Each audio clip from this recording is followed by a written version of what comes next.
डमरू की जब धुन बजती है, नाच उठे संसार। त्रिशूल लिए हाथ में औगड़दानी, करते सबका उद्धार। भगवान शिव क्या है? शिव को समझना इतना आसान नहीं है। माथ पर चारु चंद्र भस्म अंग नीलकंठ। शिव पुराण में हमने पढ़ा है ये रति और कामदेव वाला, लेकिन इतने सुंदर तरीके से जो छंद के रूप में आपने इतने अच्छे से बयान किया है, अति सुंदर। तो जब हमारे अंदर भगवान शिव जागते हैं, शिव भक्त को वो तूफान हिला नहीं सकते। को बाहरी तूफान नहीं डिगा पाता, कैसे डिगा पाए? लेकिन काम और रति ने ऐसा हाल कर दिया पूरी सृष्टि का। वो कहते हैं ना, चिंता नहीं काल की, क्योंकि कृपा है महाकाल की। हाँ? और व्याकुल हुए हैं शिव, देखने को कौन है वो? खोल दिया नेत्र तो धरा बिठंग हो गई। वाह वाह, मतलब ऐसे क्या बताएं आपको कि आज जो पॉडकास्ट है ना, दिल नहीं कर रहा कि कुछ बोले, बस आपको सुने। ये अपने भक्त रावण को भी हनुमान जी के रूप में जा करके समझाए थे। मतलब कि इसमें ये भी बयान होता है कि देखो, शिव भक्त को इसके साथ कोई उलझना मत। कि बहुत से लोगों को नहीं पता होगा, शिव जी की पूजा में एक क्रिया होती है, गाल को बजाना। और काल के कपाल पर लिख कर मिटाने वाले भोलेनाथ बोलकर गाल को बजाए। तो भगवान शिव के उस सावन के महीने में भी आपने कुछ लिखा होगा। नीलकंठ कैसे हुए? हलाहल विष में भी पय घोल देते हैं। बहुत बहुत सुंदर, मतलब कि क्या बयान कर सकते हैं आपने। शिव की महिमा का इतना गुणगान कर दिया है, हम शिव के बारे में और क्या बात करें। भगवान शिव की तो जितनी बात करो, देखो कि राम जी के इतने बड़े भक्त थे कि वो रा बोल करके विष को। कांवड़ यात्रा का जो हमने अभी सुना, तो कांवड़ यात्रा के ऊपर भी आपका कुछ। और हाहाकार फैल जाता पूरे ही ब्रह्मांड में जो शिवलिंग पे जल चढ़ाने की महिमा। एक बार क्या हुआ कि तो ब्रह्मा जी के मन में ये भ्रम हुआ कि इस सृष्टि का रचयिता मैं हूँ, जो सृष्टि का विनाश करने का काम करेंगे। बोलो पार्वती पते हर हर महादेव। डमरू की जब धुन बजती है, नाच उठे संसार। त्रिशूल लिए हाथ में औगड़दानी, करते सबका उद्धार।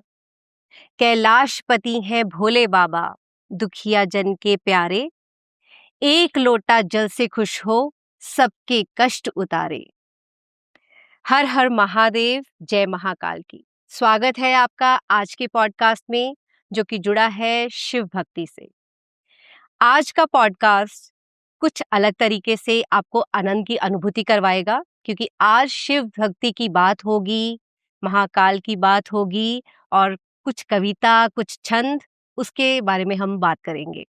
तो चलिए शुरुआत करते हैं। और आज के जो हमारे गेस्ट हैं, उनको वैसे तो किसी इंट्रोडक्शन की ज़रूरत नहीं है, क्योंकि आजकल सोशल मीडिया पे वो सेंसेशन बने हुए हैं।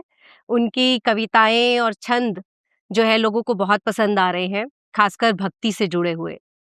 तो आज हम कवि अटल नारायण जी का स्वागत करेंगे। स्वागत है आपका, जय महाकाल। नमस्कार। नमस्कार। जैसा कि आपने बताया कि यह पॉडकास्ट शिव भक्ति से जुड़ा हुआ है, और आपने बहुत सुंदर लाइन पढ़ी कविता की। तो जो मैं बताना चाहता हूँ, जैसे कि आपने बोला, एक लोटा जल सभी समस्याओं का हल। जी। भगवान शिव क्या है? शिव सत्य सनातन आदि पुरुष अविनाशी हैं। महाकाल विकराल उमापति घट घट के शिववासी हैं। वाह जी। शिव को समझना इतना आसान नहीं है। बिल्कुल। शिव की भक्ति पाना इतना आसान नहीं है। शिव की भक्ति वही पाता है जिसे शिव स्वयं चाहते हैं। इसीलिए तो मैं कहता हूं कि माथ पर चारु चंद्र भस्म अंग नीलकंठ, कंठ में भुजंग धार योग में विलीन है। एक बार रति भगवान शिव की तपस्या को भंग करने के लिए रति और कामदेव दोनों लोग जाते हैं। हालांकि कहा यह भी जाता है कि इंद्र के आदेश से जाते हैं, एक बड़े प्रयोजन के लिए जाते हैं। पार्वती जी से शिव जी का विवाह कराना होता है, और शिव अपने योग माया में लीन हो रहे होते हैं। तो अब उनको योग माया से, योग से कौन हटाए, किसी की हिम्मत नहीं पड़ती है। तो इंद्र के आदेश से काम और रति शिव जी की तपस्या को भंग करने जाते हैं, क्योंकि काम और रति एक ऐसी शक्ति है जो सबके मन में वास करती है, जिसके आगे सब हार जाते हैं। जी। तो उन्होंने सोचा कि हम शिव को भी हरा लेंगे। तो एक तो देवताओं के राजा इंद्र की आज्ञा, दूसरा मन में थोड़ा सा अहंकार कि लाओ अपनी शक्ति का प्रयोग शिव पर करें। अब वो करने के लिए वो शिव जी के पास जाते हैं। शिव भगवान अपने योग माया में लीन है, अपने योग में लीन है, और प्रथम दृष्टया जो शिव को वो देखते हैं, वहां से ये छंद निकल के आता है कि माथ पर चारु चंद्र भस्म अंग नीलकंठ, कंठ में भुजंग धार योग में विलीन है, और काल के कपाल पर गाड़ करके त्रिशूल, मोह माया त्याग कर शंभु आत्मलीन है। और वाह! ओट से ही झांक कर साध कर मोह बाण, काम व रति ने देखा शिव लवलीन है, और रति बोली खैर नहीं आज तो हमारी नाथ, साधने चले हो जिसे देखो देखो ब्रह्मलीन है। इतने सुंदर तरीके से आपने वो पूरा जो एक कहते हैं ना कि ये जो शिव पुराण में हमने पढ़ा है ये रति और कामदेव वाला, लेकिन इतने सुंदर तरीके से जो छंद के रूप में आपने इतने अच्छे से बयान किया है वो शिव की महिमा का और शिव के रूप का, अति सुंदर। तो मतलब शिव तो देखिए भगवान शिव का नाम अपने आप में ही पूरा जो है ब्रह्मांड इसके रहस्य समेटे हुए है।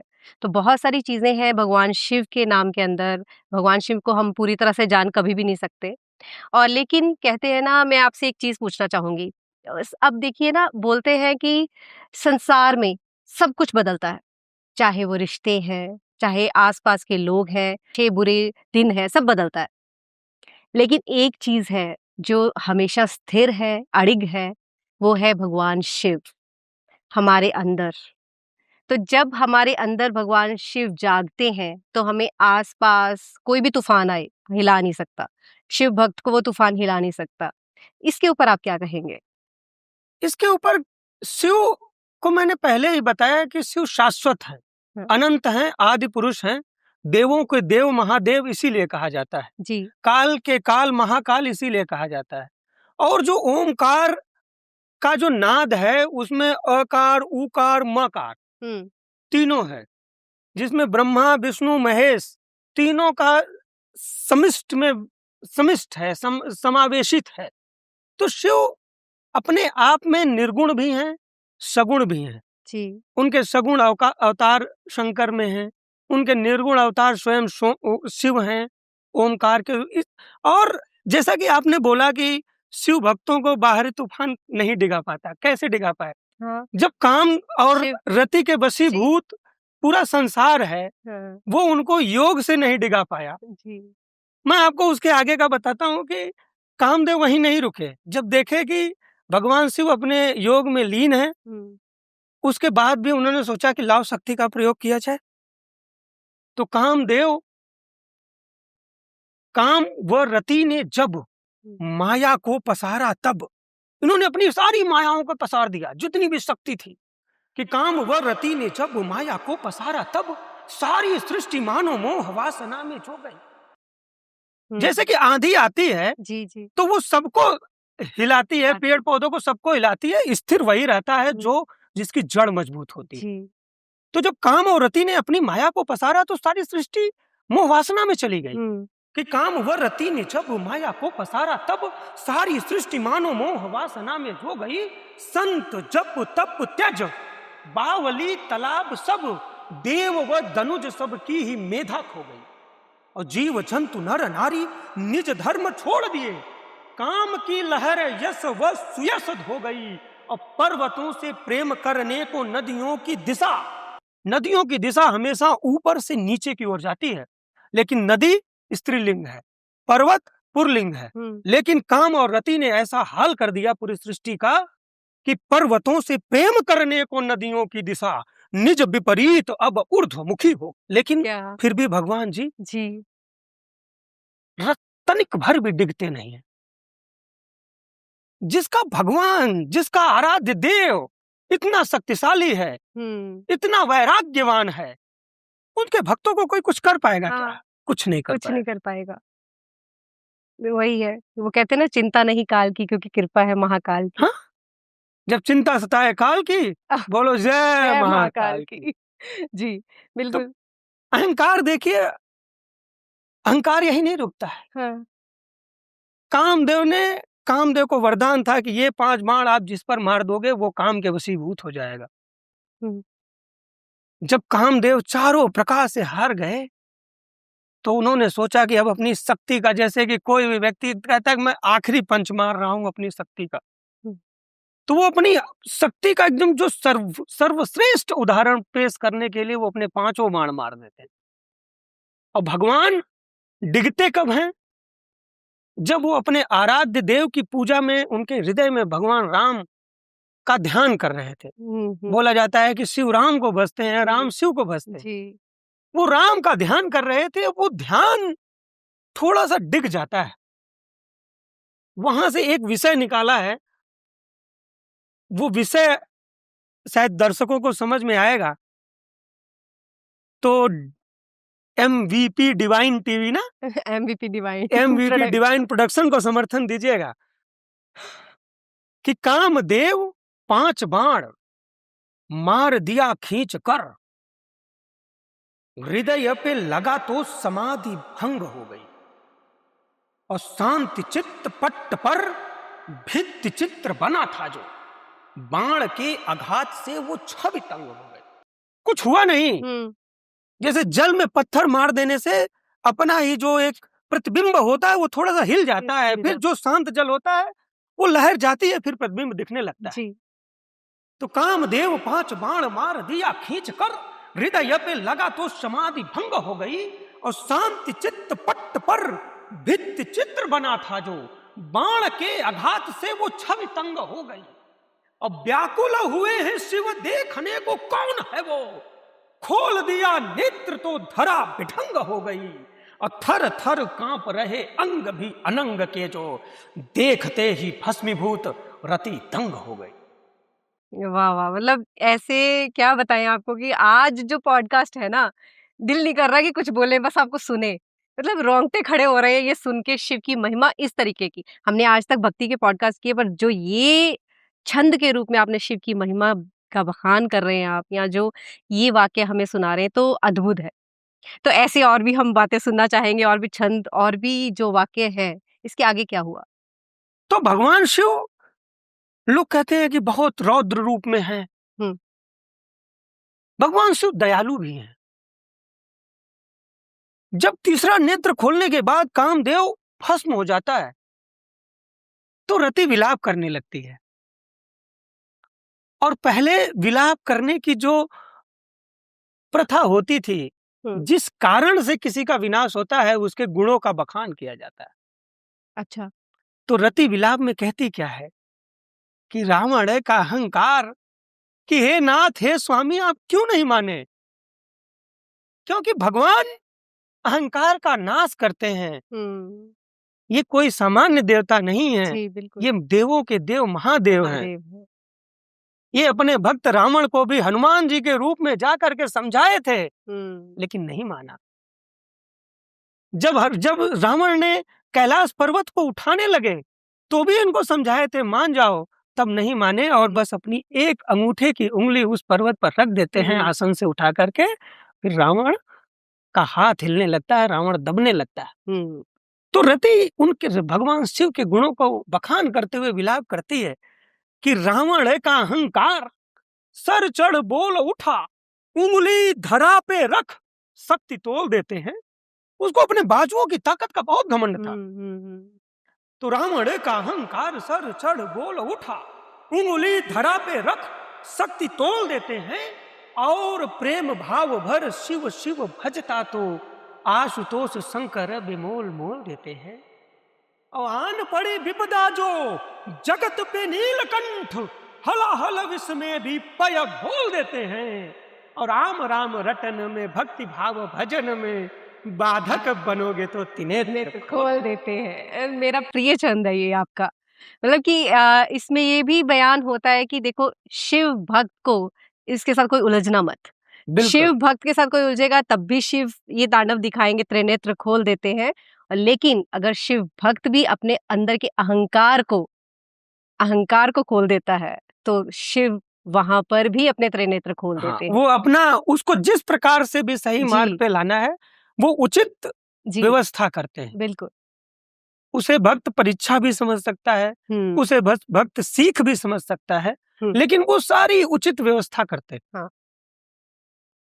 इसलिए शिव की भक्ति पानी है तो सद्मार्ग पर चलिए। बिल्कुल। एक प्रयोग होता है, शायद आप लोगों को पता हो, बहुत से शिव भक्तों को पता हो, लेकिन मुझे लगता है कि बहुत से लोगों को नहीं पता होगा। शिव जी की पूजा में एक क्रिया होती है गाल को बजाना।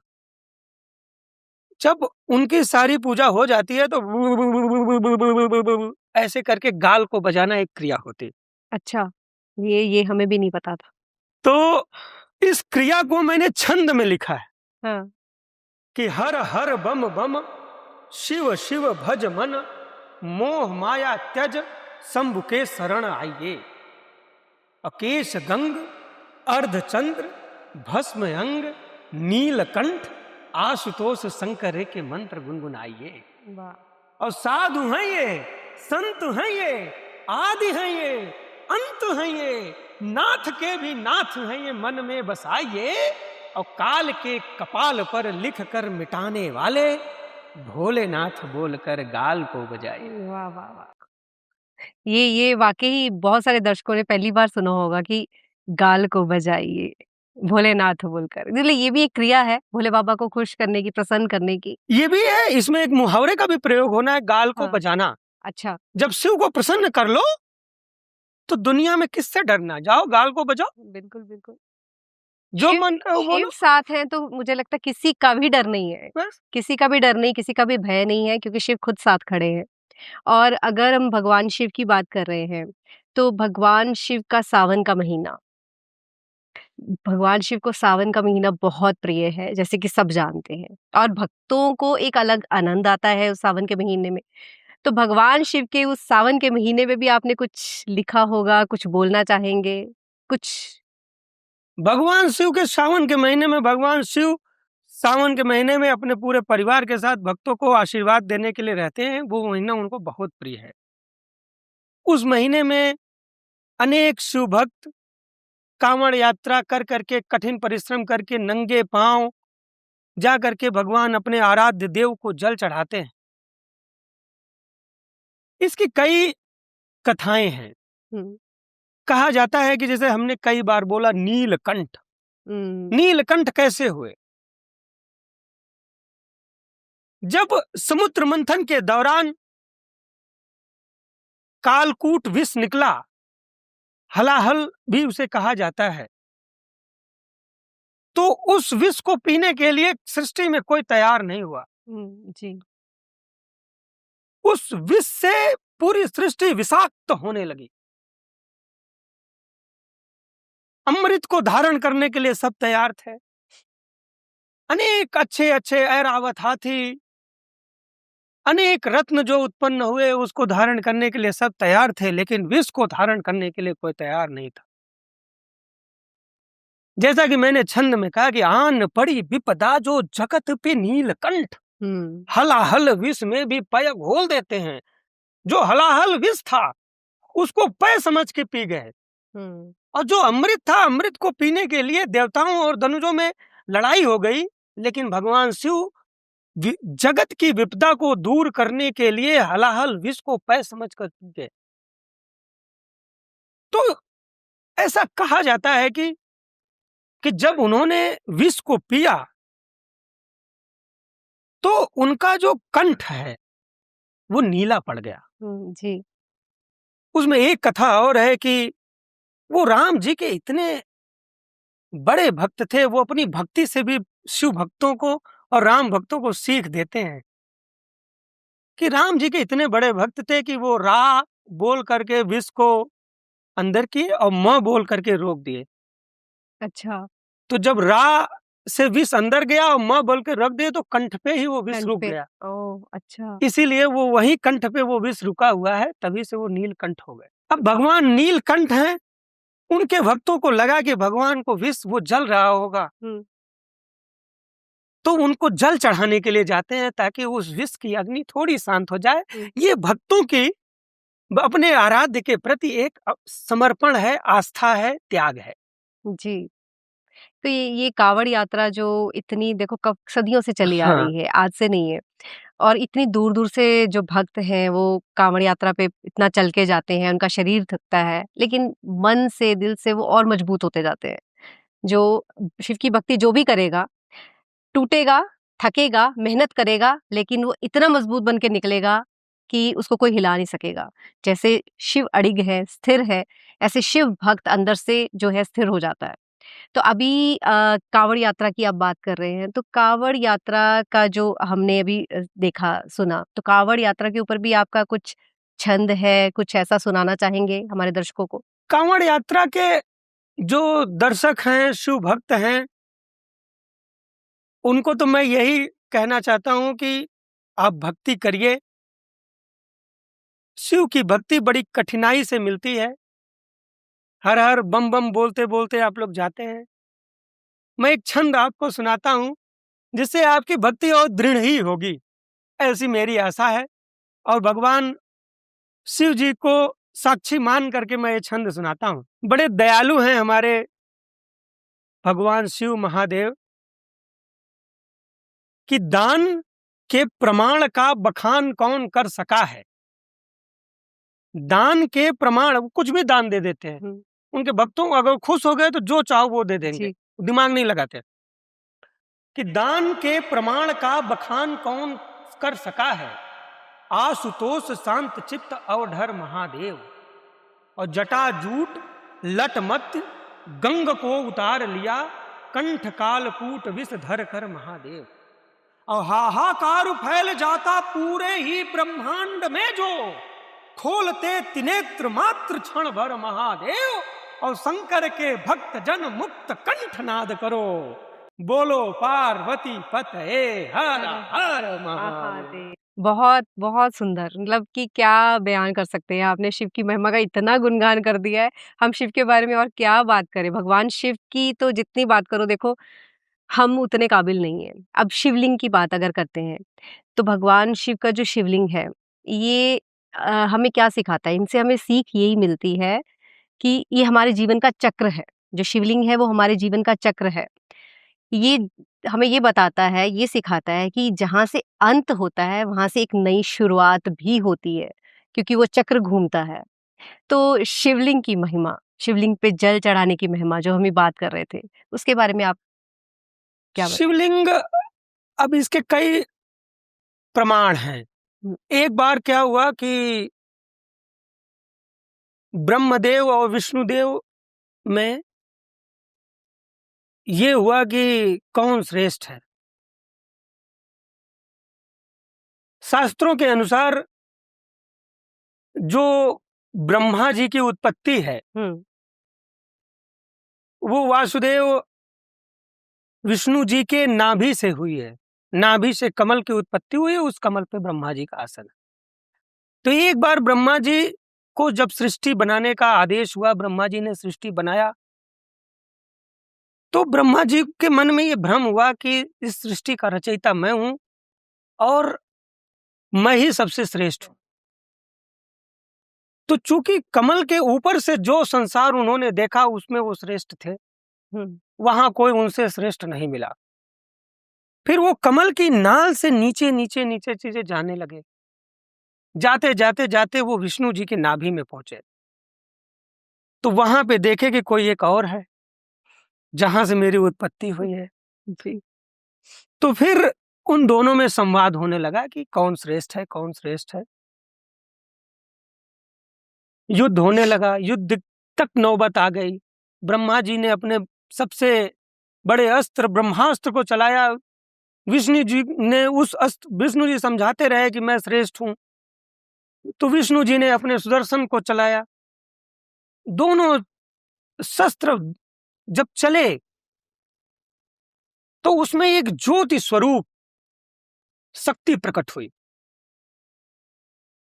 और आकाशवाणी हुई कि यदि आप दोनों को अपनी श्रेष्ठता का ज्ञान, स्वतः ज्ञान करना है, तो इस जो ज्योति है, इस ज्योति का आदि और अंत पता करो। जी। तो दोनों लोगों ने पूछा कि कैसे पता करें? कहे आप एक दिशा में जाओ और आप एक दिशा में जाओ। हुँ। तो विष्णु जी नीचे की तरफ गए और ब्रह्मा जी ऊपर की तरफ गए और जा करके फिर उसी स्थान पे लौट आए, ये उसी स्थान पे लौट आए। फिर ये नीचे की तरफ गए, वो ऊपर की तरफ गए। किसी ने उस ज्योति का, उस शक्ति का अंत नहीं जान पाए। हुँ। तो ऐसा शास्त्रों में लिखा है कि वो जो प्रकट ज्योति प्रकट हुई थी, वो शिवलिंग के रूप में प्रकट हुई थी। हुँ। और उस ज्योति ने बताया कि आपका सृष्टि को उत्पन्न करने का काम है, आपको सृष्टि का पालन करने का कार्य है, और मेरे ही अंश से उत्पन्न हुए महेश जो शंकर के रूप में रहेंगे, जो सृष्टि का विनाश करने का काम करेंगे, और मैं तीनों देवों में देवाधिदेव महादेव शिवलिंग के रूप में भगवान शिव का निर्गुण अवतार के रूप में इस संसार में पूजा जाऊंगा। तो शिवलिंग की उत्पत्ति का शास्त्रोक्त कारण हुँ। ये लिखा भी है, पढ़ भी हाँ, सकते हैं, ये शिव और हाँ, महापुराण में भी शिव लिखा हुआ है। महापुराण में भी है। हाँ जी, शिव महापुराण में भी है। हुँ। क्योंकि यही तो, तभी तो सृष्टि का चक्र, ये इसी को बोलते हाँ, हैं कि ये हमारे इसीलिए कि जीवन का इसका, चक्र है। कि इनका ना आदि है ना अंत है। जी, जी। तो आज अटल जी, हमने बहुत आपसे अच्छे-अच्छे छंद सुने, कविताएँ सुनी, और शिव भक्ति के बारे में जो आपने इतनी अच्छी व्याख्या की, इतना अच्छा बयाँ किया, और कैसे सृष्टि की रचना हुई, शिव पुराण की बातें, बहुत कुछ जाना आपसे, और इतना आनंद आया क्योंकि आज हमने इस भक्ति रस को एक अलग रूप में देखा।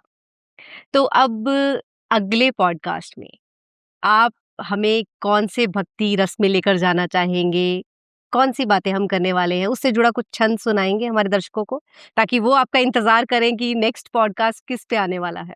अगले पॉडकास्ट में हम लोग राम जी की भक्ति पर छंद सुनेंगे, वाह! उन पर कविता सुनेंगे। मैं एक छंद, जिनको लगता है कि हमारा धर्म, हमारे जो आराध्य देव हैं, वो हमें सांप्रदायिक बनाते हैं, ऐसा नहीं है। हमारा देश राम को, श्री कृष्ण को, भगवान शिव को मानने वाला देश है, जो वसुधैव कुटुंबकम की भावना को लेकर के चलता है। जी। इसीलिए मैं कहता हूं कि राम का चरित्र है इतना पवित्र मित्र, धार लेता जो भी सुख धाम का हो जाता है, और पत्थर का गुण डूब जाने का है, किंतु राम काज हेतु वह काम का हो जाता है। वो तैरने लगा था पत्थर। जी, जी, बिल्कुल। कि राम का चरित्र है इतना पवित्र मित्र, धार लेता जो भी सुख धाम का हो जाता है, और पत्थर का गुण डूब जाने का है, किंतु राम काज हेतु वह काम का हो जाता है। और राम का समग्र रूप राष्ट्र का स्वरूप ही है, नाम जप कर अनाम नाम का हो जाता है। और राम के लिए है राष्ट्र, राष्ट्र के लिए है राम, जो राष्ट्र का हो जाता है वो राम का हो जाता है। वाह! वाह, वाह, वाह! तो अब आपने सुन लिया कि क्या अगले पॉडकास्ट में आने वाला है। हम राम भक्ति को, राम भक्तों के बारे में, श्री राम की भक्ति को और श्री राम के भक्तों के बारे में हम विस्तार से जानेंगे कवि अटल नारायण जी से, और बहुत प्यारे-प्यारे जो छंद सुनाते हैं, हम राम भक्ति पे उन छंद और उन कविताओं को सुनेंगे। तब तक के लिए धन्यवाद, नमस्कार। नमस्कार। नमस्कार।